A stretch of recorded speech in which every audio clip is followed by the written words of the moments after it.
This first segment focuses on adapting classroom routines for remote learning.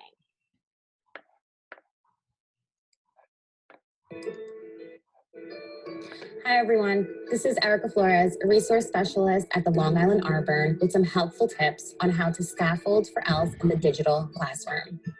In order to develop a common understanding, I wanted to highlight that scaffolds are temporary supports that a teacher provides to a student that enables a student to perform a task he or she would not be able to perform alone.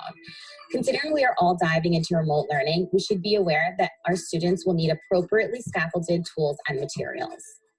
The idea of digital learning can be overwhelming and maybe even scary for some. However, teachers should continue routines that are already in place. The same differentiation and scaffolds that you are familiar with also apply to digital classroom.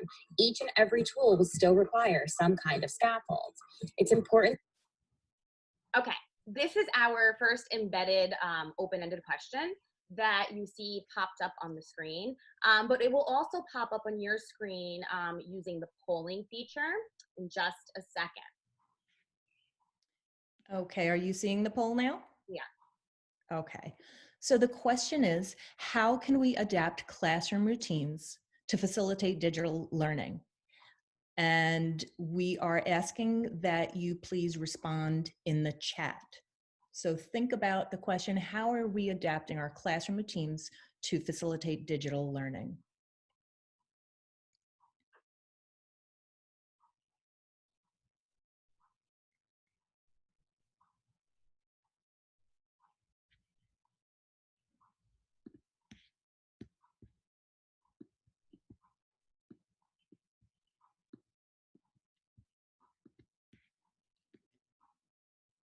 Okay, so again, you may have noticed that while we sent out the poll, we didn't have you respond using the poll feature because the question was open-ended. So think about how you might use that with your students, how you might use these different features with your students. We're trying through this presentation to model as much as we can to support you in planning out your digital instruction. So we did want to point out the benefit also of using the poll feature is the ability to both hear and see the question being posed by the teacher. You can also adjust the Zoom setting to either have poll responses be anonymous or reflect the participants' names. After responding to the poll, please take a look at the chat to see how your colleagues are responding to that question. This is a great opportunity for us to build each other's capacity and also to establish our own professional learning network while we're participating in this webinar. So take a look at some of the responses being entered in the chat. And as we mentioned earlier, we will try to field any questions that are coming through during the presentation, but anything that we don't get to simply because of the size of the group, we will be following up with after today's presentation. And if time allows, at the end of our presentation, we will open up the floor for a Q&A session. So let's just take a quick look at some of the responses in the chat. Erica, is there anything in particular that you would like to highlight from the responses?